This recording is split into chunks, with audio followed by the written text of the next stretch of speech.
আলাইকুম। আজকে আমি ঘাটা রান্না করব চাপিলা মাছের।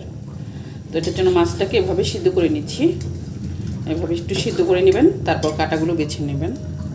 দেখতে থাকুন।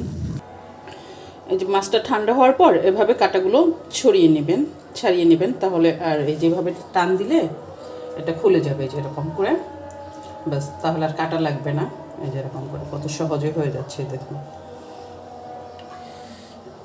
এই তো হয়ে গেছে মাছ বাছা। এরকম করে কাঁটাগুলো ফেলে দিলে হয়ে যাবে। যে হয়ে গেছে কত সহজে। চুলাতে পেঁয়াজটা দিয়ে দিলাম, দিয়ে দিচ্ছি লবণ। আর আপনি এই মাছের ঘাটাটা কিন্তু আপনি যে কোনো মাছ দিয়ে রান্না করতে পারেন।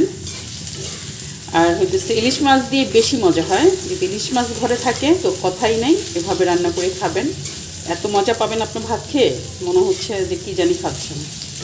এভাবে কে কে খান অবশ্যই কমেন্ট করবেন, জানাবেন। পেজটাকে ফলো করবেন, লাইক করবেন, শেয়ার করবেন। আর হইতেছে অবশ্যই আপনার লাগবে লেবু পাতা। আমার কাছে লেবু পাতা আছে, তাই দিয়ে দেবো একটু আদা রসুন বাটা,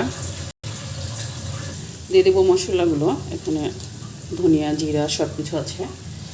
এখন আমি এই যে মাছের যে পানিটা আছে না, এটা কিন্তু ফেলবেন না, ওই পানিটা দিয়ে রান্না করবেন। যে পানিটাতে আপনি সিদ্ধ করছিলেন মাছগুলো, ওই পানিগুলো তেল ছেড়ে দিয়েছে। এখন ওই যে বাকি মাছের পানিটা সব দিয়ে দেবেন। দিয়ে দেবো এখন মাছগুলো। তো মাছগুলো দিয়ে নেড়ে চেড়ে। আর এই মাছটা আপনি রান্না করতে গেলে অবশ্যই কিন্তু লেবু পাতা একেবারে জরুরি, কারণ লেবু পাতা ছাড়া এটা স্বাদ পাবেন না, ভাল লাগবে না। লেবু পাতা ম্যানেজ করেই তারপরে এই ঘাটাটা রান্না করবেন, এত মজা হয়। আর কে কে এভাবে করে খান অবশ্যই কমেন্ট করবেন, জানাবেন। পেজটাকে ফলো করবেন, ভিডিওটাকে শেয়ার করবেন। এখন দিয়ে দিচ্ছি মেন উপকরণ, লেবু পাতা। এটা দিয়ে কিন্তু বেশিক্ষণ রাখবেন না, কারণ আমি টিপস দিয়ে দিতেছি আবার, কারণ বেশিক্ষণ রাখলে তিতা হয়ে যায়। আপনি এটা দিয়ে 5 মিনিটের মতো রাখবেন, তারপর নামিয়ে ফেলবেন।